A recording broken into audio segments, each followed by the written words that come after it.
纵一路荆棘，盼到天光，透过云的缝隙。渺小的却直面风雨，独行使命，留下坚定背影。乘风吧，长夜一线之隔的黎明，前行吧，未见之旅等待我们开辟。续战吧，携着光明爱用交织搏击，守护吧，理想炙热如炬，倔强的光照亮了梦开启的方向，不再彷徨，那是你我此生的信仰。迷雾消散，找寻心底呼唤的答案，每一刻义无反顾起航。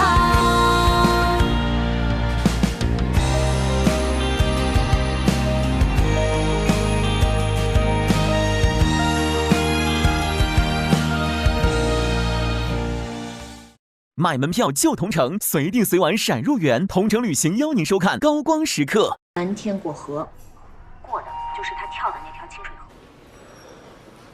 这小子肯定是做戏的，我就说嘛，不可能这么轻易就扑通了。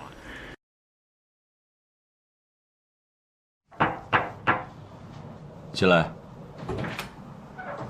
郭姐，人找我。好，坐。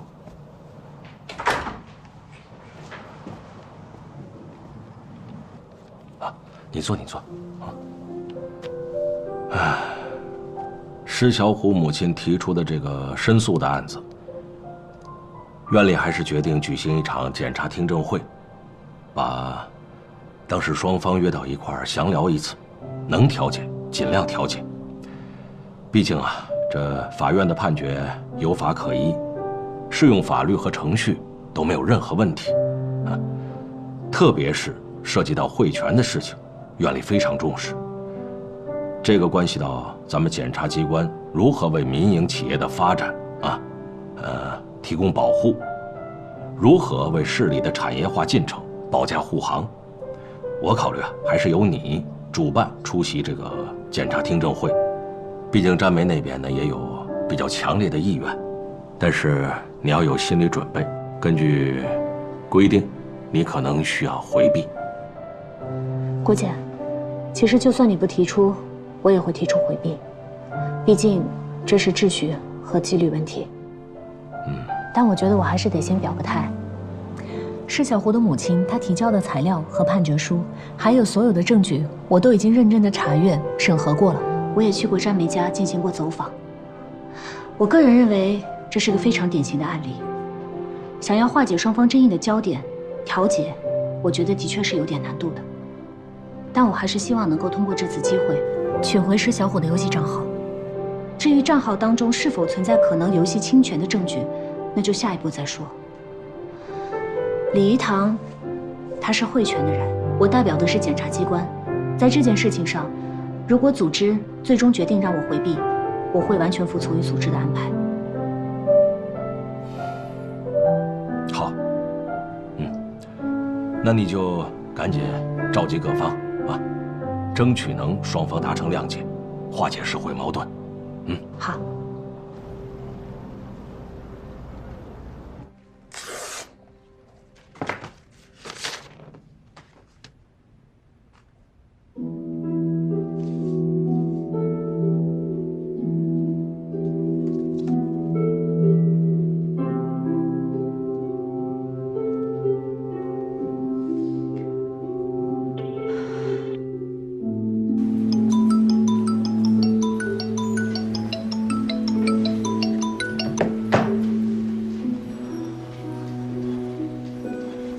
你这电话都打爆了，你怎么不接啊？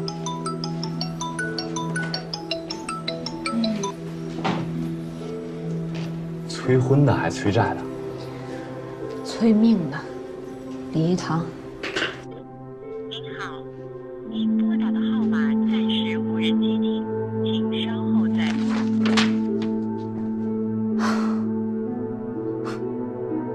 你什么意思啊，安妮？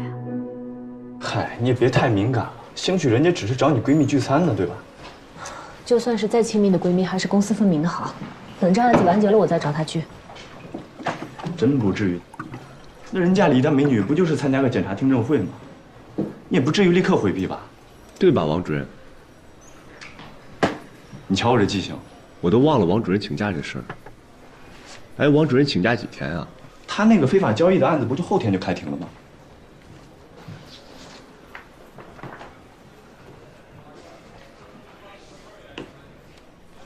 身正不怕影子斜，我也没做错什么，还是旁观者清啊。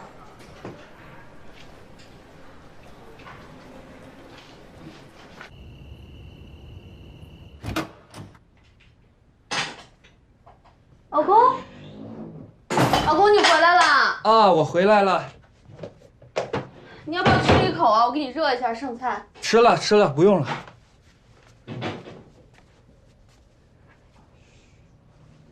老婆，我对不起你。你对不起我啥了？我不是陈永刚，你不会又……噔噔。老公，天哪，这不是我一直想要的那个对，吗？你喜欢的那个卖没了，我特意去店里边挑的，这是限量的，2万多呢。你快看看。吓死人了！你刚刚我以为你又怎么了呢？你看看。你哪来的钱？哎呦，老婆，你放心吧，这是我拿我奖金给你买的。你知道肖总给我们在上边一个人申请了多少钱吗？3万呢。3万奖金，2万5给我买个包。对呀。老公，佳宁上幼儿园要用钱，咱们买房也要用钱，要不你还是退了吧。哎呦，再需要钱，咱们是不是也得讲点生活品质？再说了，没了再去赚，而且我们汇波已经绑上汇泉这棵大树，马上就要一飞冲天，到时候给你跟佳宁最好的生活，你快看看喜不喜欢？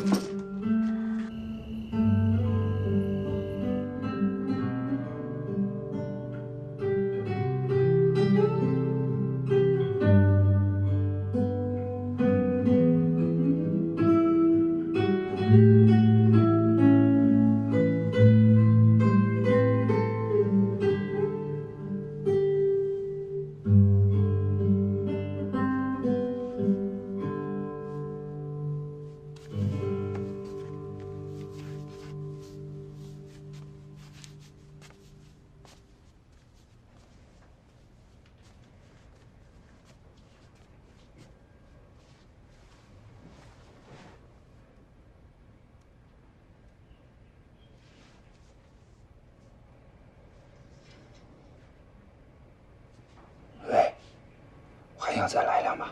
哎呀，这大半夜的来什么呀？你想清楚了，这运气啊可是有限的。要不到2天再说。你少废话！我告诉你，我现在有感觉，特别强烈的感觉，我今天就能翻本。你现在就给我去买，立刻，马上。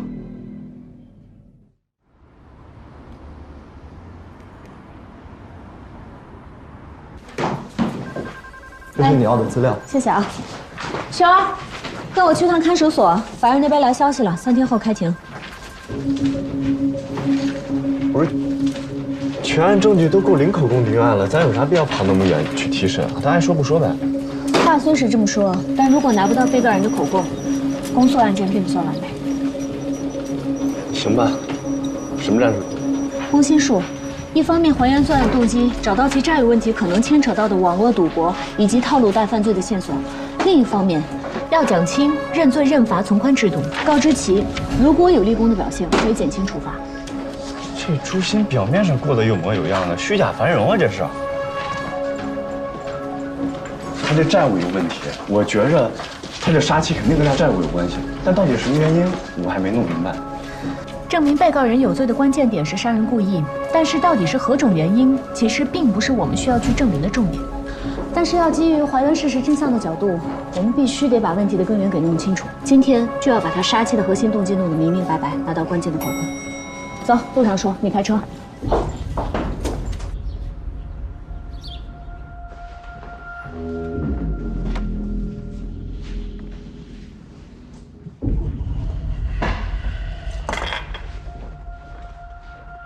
姓名：朱鑫。朱鑫。我们是江城市人民检察院第4检察部检察官安妮和检察官助理韩轩，现根据《中华人民共和国刑事诉讼法》有关规定，依法对你进行审讯。韩检察官，你不觉得很麻烦吗？开场白你能念了2次吗？嘿你！好，你着急，我们也着急。那今天我们就先跳过这些程序。政策问题，我上次都已经跟你说得很明白了，都已经开过1次庭了。你觉得为什么我们这次还会再来找你？我现在哪有资格知道这些事儿？我的任务就是配合，你想怎么聊，我陪着。好，那你今天就继续配合我们。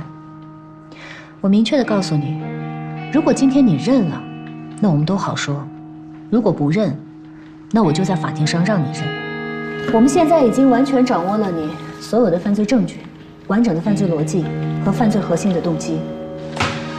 我们现在开始最后1次审讯。还是那句老话，如果你认罪认罚，那就是从轻从宽的量刑建议；但如果你不认罪认罚，没有关系，法院会给你最合理的判决。不过结果会大不一样。你到底要如何选择，机会也就把握在你面前了。我没罪，有什么可把握的？现在离开庭还有80多个小时，我这80多个小时啊，都奉献给你们。我倒想看看，你们检察官会不会困？困啊？怎么不困啊？检察官也是人，是人都会困，都会饿，都会累，都会疲惫。有什么办法？这就是我们的工作。但其实我们也是为了你好。我明确告诉你，刑诉法规定了，讯问不得超过12个小时，也就是说，你现在还有12个小时的机会。你就知足吧，你赶上好时候了。2019年颁布的关于认罪认罚从宽制度的指导意见，就是给你们被告人用法律自救的机会。轻，关键时刻能保命；宽，可以新生；知错就改，这是被告人可以回归社会的通道。认罪认罚，适当的给被害人的家属经济补偿和心理的安慰。我们现在所有的困、累、罚，都是为了给你诛心保命的机会。哼。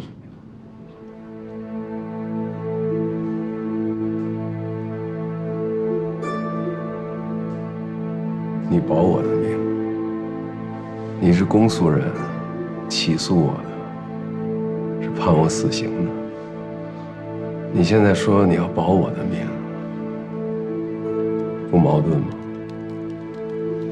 我的命还是交给律师吧，你得好意我心领。认罪认罚政策，我相信你家人举债给你请的天价律师团已经给你普及过了。我再补充一句。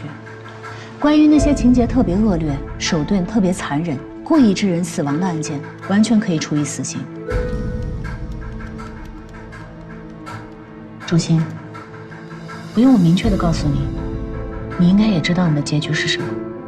对，刑法第232条规定了，故意杀人的，处死刑、无期徒刑或者是10年以上有期徒刑。朱鑫，现在是死是活，就看你自己怎么选了。你少忽悠我，我相信我的律师，他是给我做无罪辩护的。朱鑫，我告诉你，无罪的辩护只有2个结果：一是公诉人得到法院的支持，被告人被判决有罪；一个是辩护方律师的意见被法院采纳，被告人被判决无罪。但我必须要提醒你，无罪辩护并不容易。只有证据确凿时，辩护才会得到保障，才能从根本上否定我方起诉的事实和理由，才能让你方辩护人的无罪意见被法官采纳。如果在证据不够充足的情况下，贸然实施无罪辩护，反而会起到相反的效果，不但达不到目的，还会让被告人失去他应该有的合法权益。我们之前经办的大多数无罪辩护，被告人被诉有罪，但只要检察官有充足的证据且不容易被反驳，那么被告方律师无论如何做无罪辩护，最后都会让这个被告人失去从轻从宽的机会。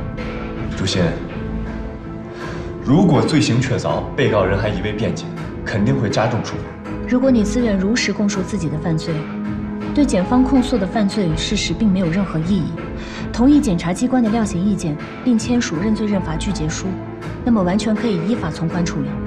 这些情况，我希望你可以慎重考虑。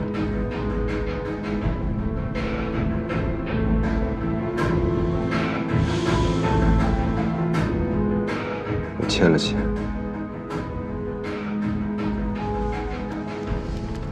欠谁的？赌博。跟谁玩？朋友。多大？欠了多少？900多万。怎么玩的？记不清了。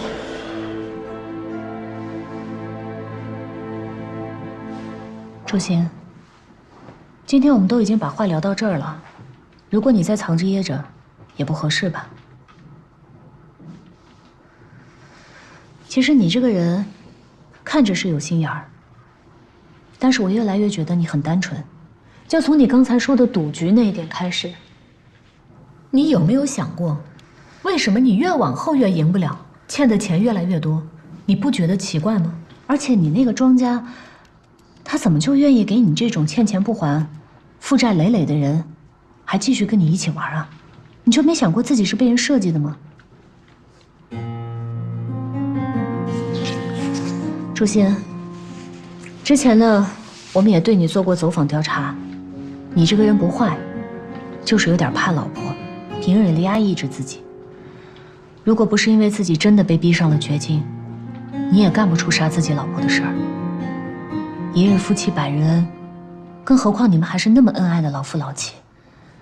如果我是你，我现在会着重考虑如何将那些把你逼上绝路的人绳之以法。人都死了，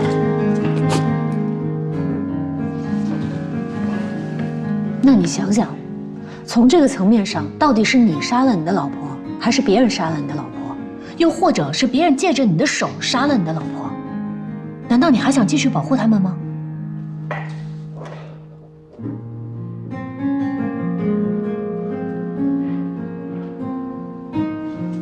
文亮，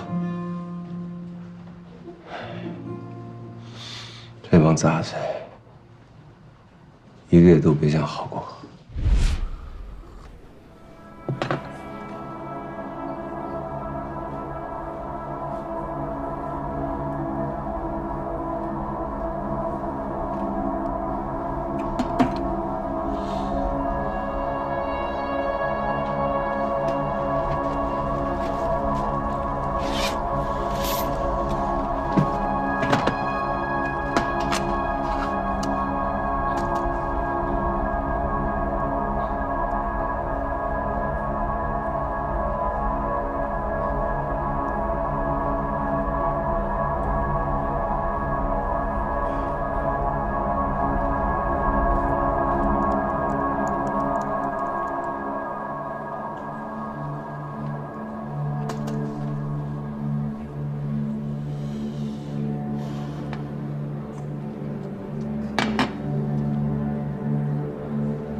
哎，你好，你们现在都有什么业务？啊，我们现在呢有4款贷款业务，都是利息非常低，无抵押，前期不需要任何资质证明。额度有多大？看您需要多少。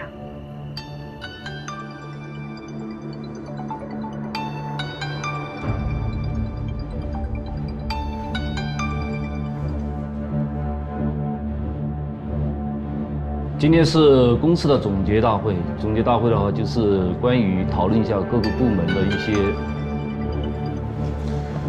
不好意思，关于讨论一下各个部门，就是因为在这个业绩或成绩。不好意思。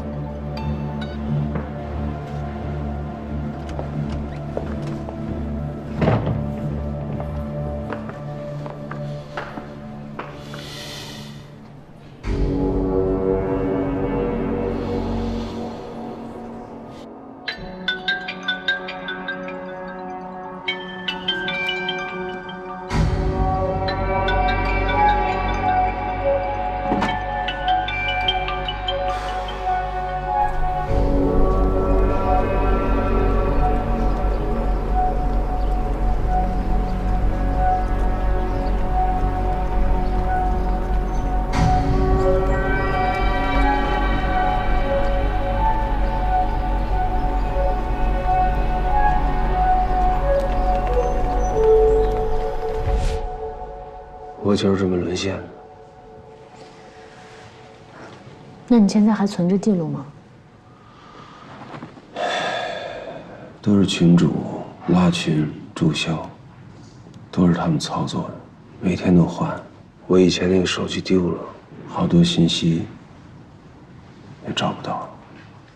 那这个色情赌博网站的连接和名称你还记得吗？不瞒您说，一天换一个。我第2天用第1天的地址去登录，就会显示登录地址错误，登不上去。如果登不上去，那你怎么继续赌博呢？线下群聊，主播每天晚上不定期的会发一些链接。这些贷款 APP 名字还记不记得？来来回回的庄和谢，不下20次。名字都奇奇怪怪的，光有一个名字我记得非常清楚，是和我们市一家游戏企业的名字非常像，但是是谐音。汇泉吗？对，汇泉贷。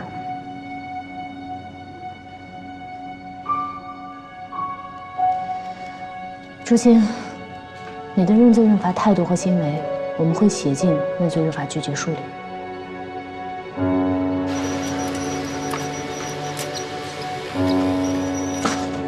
这是认罪认罚拒绝书，一会儿你认真仔细看一下，如果同意，我们就通知你律师到场，你把字签了。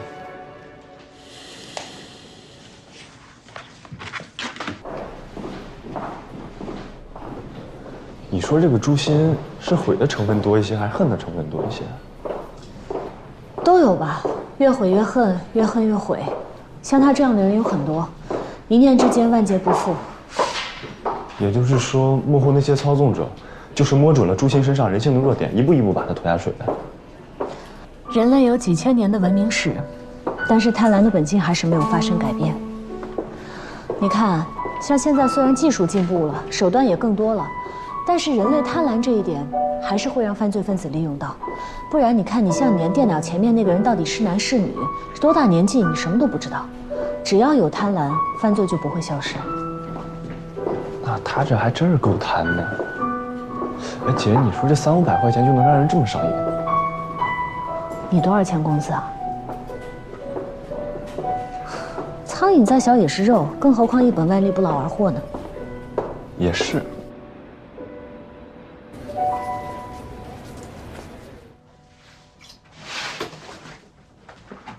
第一个。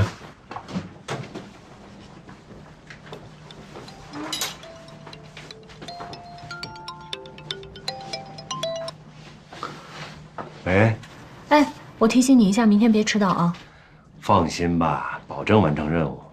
中心亮了，你那是什么声音啊？啊，接群众的举报，端了一个涉黄的直播点。朱鑫料的和我们之前想的都是一样的，他被人精准拉到了群里，然后打开这个链接之后，页面会自动跳转到一些涉黄和赌博的网页。后面的结果你也想到了。哦，对了，我还有一个消息。什么消息？你要不先忙，我晚点再告诉你。你别卖关子了，非要让我请你吃饭啊？行，它呢还涉及到了一个高丽网贷 APP。这个网贷 APP 呢，它里边的就是一些涉黄的网页。我觉得啊，这个追查下去一定是一个特别大的案子。它里面不但有这些网贷，还有一些涉黄赌博。我怎么感觉我们最近办理的这些案件接二连三的都非常的相似啊？这个跟张小北那网贷平台，会不会是披着不同马甲的同一条线啊？不排除这种可能。而且根据朱鑫他撂的这个供述啊，这些网络犯罪分子，他们不仅有非常高的技术能力，还有反侦查能力，有的时候还会不停地变换形式。这一条龙的服务，让人不知不觉的就深陷泥潭，太可恨了。这些人现在真是无孔不入。这样，我建议我们2个人都分别向自己的上级汇报，有必要的情况下还是并案调查。朱鑫那边提供的线索，还要再辛苦你好好追查一下。哎，那你晚上吃什么呀？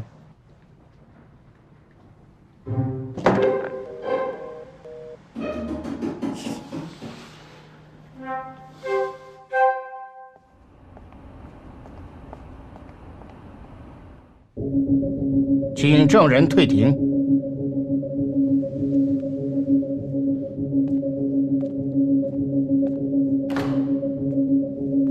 请证人林双出庭作证。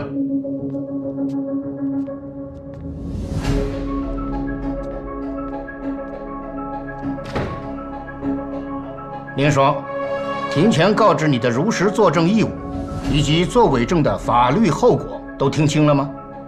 如实作证的保证书你已经签署完了，还有异议吗？都清楚了。下面恢复法庭调查，请辩护人开始发表意见。审判长，作为律师，虽然被告人自愿认罪认罚，我坚持律师的独立辩护权。尽管我的当事人朱鑫表示认罪，但根据我掌握的事实和证据，我继续为被告人做无罪辩护。林双，4月8号晚11点左右，你看见什么？我看见有人打开袁芳芳他们家车的引擎盖，在里面动手脚。那人是被告朱鑫吗？不是，是袁芳芳的堂弟袁琦。那你认为堂弟袁琦有没有杀害袁芳芳的动机呢？还不是为了遗产。袁芳芳的爷爷死后留下一套房产，袁芳芳的奶奶想把房子留给孙子袁琦一个人，袁芳芳不同意。这次袁琦来袁芳芳家，就是扯皮这件事的。公诉人，有没有问题问证人林双？有。证人林双，你跟死者是什么关系？店主和顾客的关系，邻居的关系。我在我们小区开了一家美发店，袁芳芳是我的常客。这么说，你们之间的关系很好。我做生意和其他人不一样，我是以交朋友为主，所以他们没事总喜欢找我聊一些家长里短的。朋友，所以你跟袁芳芳是朋友？那也不至于，还没到那么熟。那被告人朱鑫，他有去过你的美发店吗？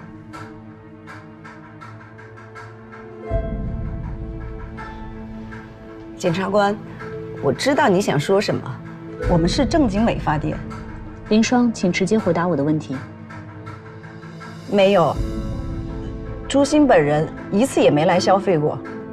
这么说，你和被告朱鑫并不熟悉？一个小区的，低头不见抬头见。朱鑫对袁芳芳挺好的，有些时候还会陪着她一块儿过来做头发，两口子看着很恩爱。那你是怎么知道袁芳芳家里有遗产纠纷的事情的？是袁芳芳告诉我的。女人聚在一起，除了聊天八卦，还能干什么？你是在什么情况下知道她的堂弟的？有一次袁芳芳在我店里，她老远看见一个光头的背影，就跟我指了一下，告诉我那就是她的堂弟袁琦。这么说，你跟袁琦并没有直接见过面？那倒没有。当晚你是在自己的店里看到有人对车里动手脚的吗？是。那我们检方之前做周边调查，也曾问过你，你说你们店的监控正好没有拍到袁芳芳停车的位置，当时你为什么没有对检方或者警方反映你看到的过程呢？之前我是不想惹麻烦，不想惹祸上身，可是现在看到事情闹得这么大，我良心过不去。朱星人不错，我就觉得我应该把我知道的都说出来，不要错怪了好人。你是怎么从店里看到作案人的？我的店有2层，当时我正好站在2楼的阳台。审判长，既然证人说袁琦有作案动机，那么袁琦就是嫌疑人之一。公诉人建议休庭半小时，请警方通知袁琦出庭作证。同意。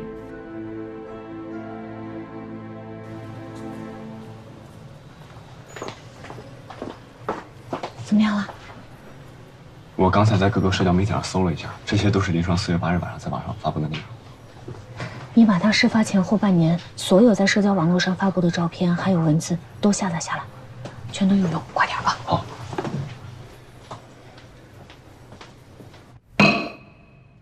庭审继续。证人林双，事发时间是4月8日晚11点，当晚是阴天，从你的阳台只能看到背影。即使如此的情况下，你也确定你看到的人确实是袁琦，而不是被告人朱星吗？袁琦是光头，很明显，路灯下清清楚楚的，只要是个清醒的人都不会看错的。你确定你是在清醒的状态下辨认的吗？什么意思？这是当晚你在社交网络上发布的照片，你手上拿的是什么？你怎么找到的？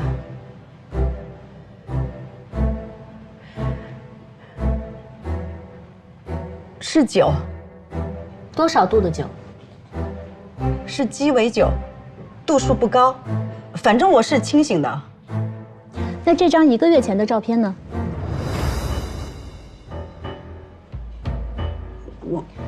根据你自己的说辞，上了年纪一杯就倒，又如何能够判断你是在清醒的状态下看到往车里动手脚的人就是袁琦，而不是被告人朱星呢？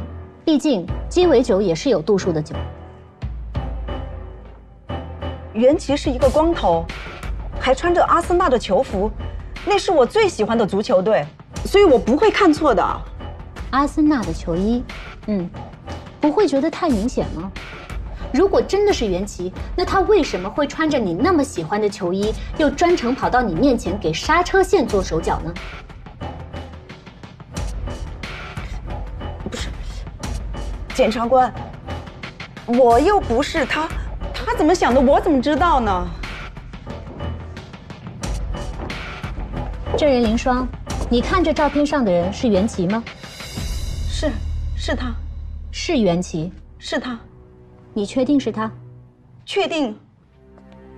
审判长，证人林双看到的这张照片上的人是袁琦，但其实真正的作案人确实是被告人朱星。不可能，朱星又不是光头。审判长，袁琦已经来到庭外，还请审判长允许到庭进行质询。同意，请证人林双退庭。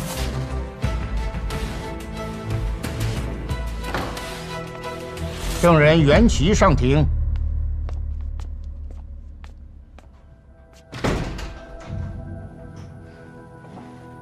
袁琦，4月8日晚，你是否去过你堂姐的家？穿的什么衣服？4月8日晚上，我确实是来过堂姐家里面，穿的是阿森纳的球衣，但是当时我俩谈得不太愉快，后来我就离开了堂姐家。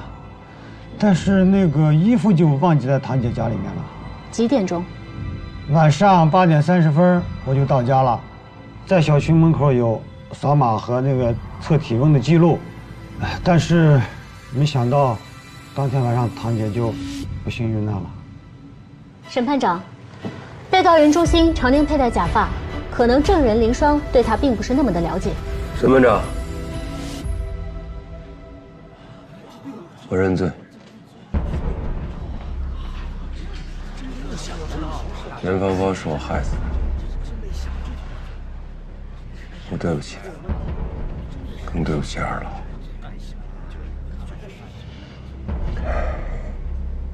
我认罪。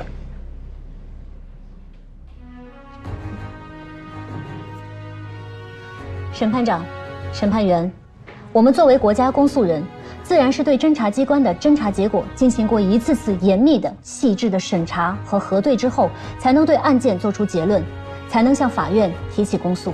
同样，作为从事法律工作者的律师，我相信您通过对被告人的讯问，再通过相关证据的整理、搜集和分析之后，应该在心中也有自己的结论。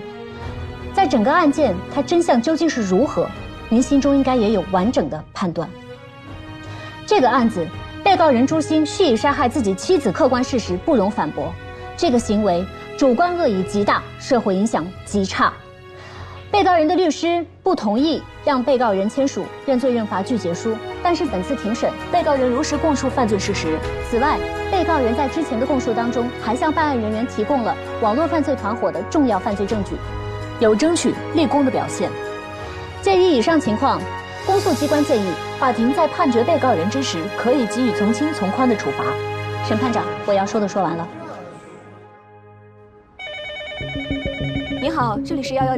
你好，警察吗？我的网恋对象。你好，这里是110。我就是点了一个链接，钱全没了。喂，你好，这里是110。我要报案，我的养老钱被骗了。您慢慢说，怎么回事？同志们，根据最高检和公安部的最新指示，责成我省对近期在我省频繁爆发的网络犯罪事件进行追踪。省里呢，指示我们江城市检察院、市公安局负责执行。下午啊，我和白局长我们已经开了一个碰头会了，正式决定对朱鑫案件背后的网络赌博案并案调查。今天紧急召集大家来，就是传达一下上级对打击新型网络犯罪的最新指示。2021年，最高检会同公安部等出台办理电信网络诈骗案等刑事案件指导意见，全链条打击，一体化防治，起诉利用网络实施诈骗、赌博、传播淫秽物品等犯罪28.2万人，同比上升98.5%。2021年，检察机关协同推进断卡行动，起诉非法买卖电话卡和银行卡，帮助提款转账等犯罪12.9万人，是2020年的9.5倍。针对一些在校学生涉案，最高检会同教育部发布典型案例，开展校园反诈，既防学生受害，也防受骗参与害人。同志们，打击新型网络犯罪，任重道远，刻不容缓。啊，白局，你还有什么补充的？哦，同志们，这一次是咱们公检两家联合办案，并肩作战，机会难得，希望大家可以精诚团结，相互促进。我相信，在郭检的亲自率领下，对于整个案件的引导侦查过程中，一定会达到一种事半功倍的效果。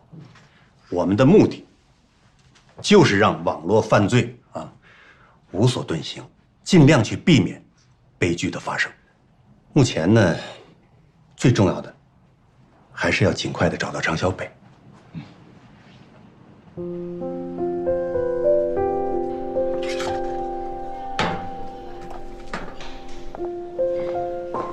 你尝尝我们检察院的饭好不好吃？哎呀，来你们这儿这么多次，我还是第一次在你们食堂吃饭。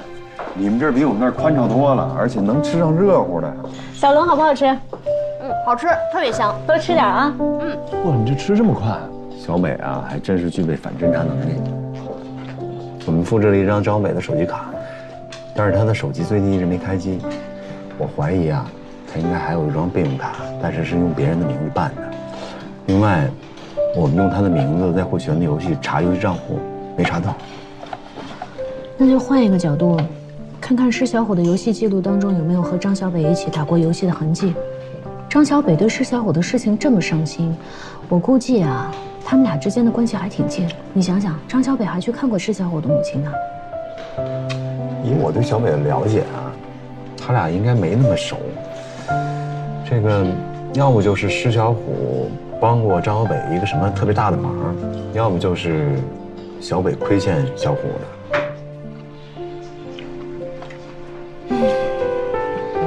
像施小虎这类玩家呀，通常都氪金，毕竟他那么沉迷于游戏。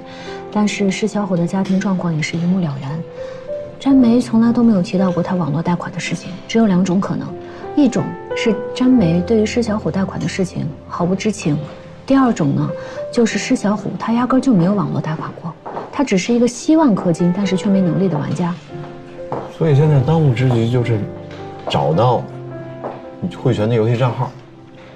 但是我们的人去了，他们不配合，说的有理有据的，说这个张小北跳河是完全能力人的自主行为，说你要么就提供证据，说他跳河跟我们游戏有关，但我们现在没证据啊。这确实是李一堂的风格，但我们还是得从施小虎这里开始入手下功夫。这事儿你就交给我，你呢帮我去市里排查一下还有没有类似的受害者，顺便呢也要去好好找一找张小北的藏身之处。这些网络犯罪分子，他们如此的张狂就是为利，我们一定要深挖他们的资金走向，我就不信挖不出他们。哎，你们这菜做的真的比我们公安局强多了。还行啊，一会儿再去打一点。